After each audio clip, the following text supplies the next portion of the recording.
Thank you, and welcome for joining us.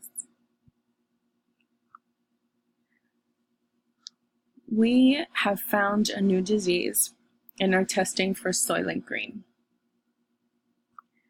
We have also developed a new, less invasive testing, the Ring de Nibelungen, or for short, the Nibelungen. We will go through the steps and explain different values in order for you to understand what these values mean and how to explain them to your patients. We first have the study with the population of 10,000 people, and we see here what those numbers are. With those that tested positive for disease or no disease and the total, then those that had the disease that tested negative and no disease, which also tested negative, with those totals. Here we go into the prevalence. Now the prevalence of Soylent Green in this population was 14%, which is low.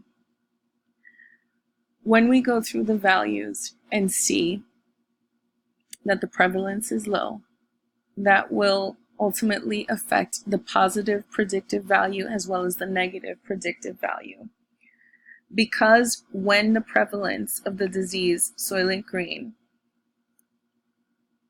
in our sample does not represent the prevalence in the population, then we'll also see that there is a bias in our positive predictive value and negative predictive value. So prevalence actually affects the positive predictive value and negative predictive value.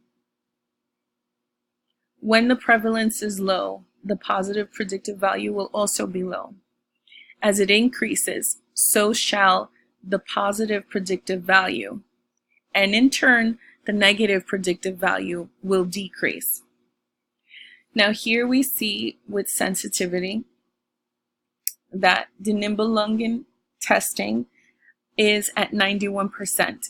So it can actually tell us who has or opt-in patients that show a sensitivity, which means they test positive for the disease.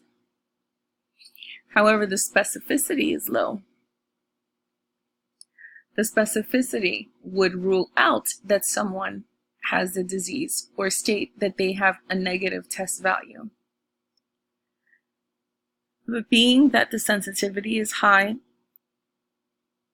we'll be able to predict or state that the person has the disease and positively test for that disease, where we cannot rule them out with the negative test. And again, here you see the positive predictive value at 15%, which is low, and that is because the prevalence is low. As the prevalence increases, or Soylent Green increases in the population, and we start seeing the disease more, we will also see that the positive predictive value will also increase, leaving the negative predictive value lower.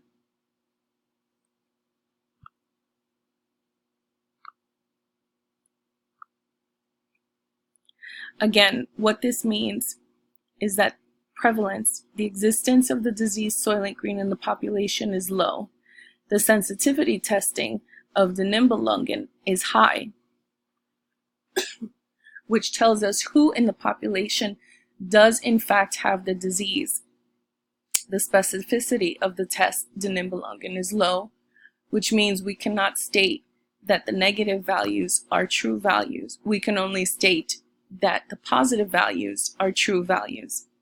Again, the positive predictive value of the Nibelungen is low because the prevalence is low. As the prevalence increases, so will the positive predictive value. Again, as it increases, the negative predictive value will lower.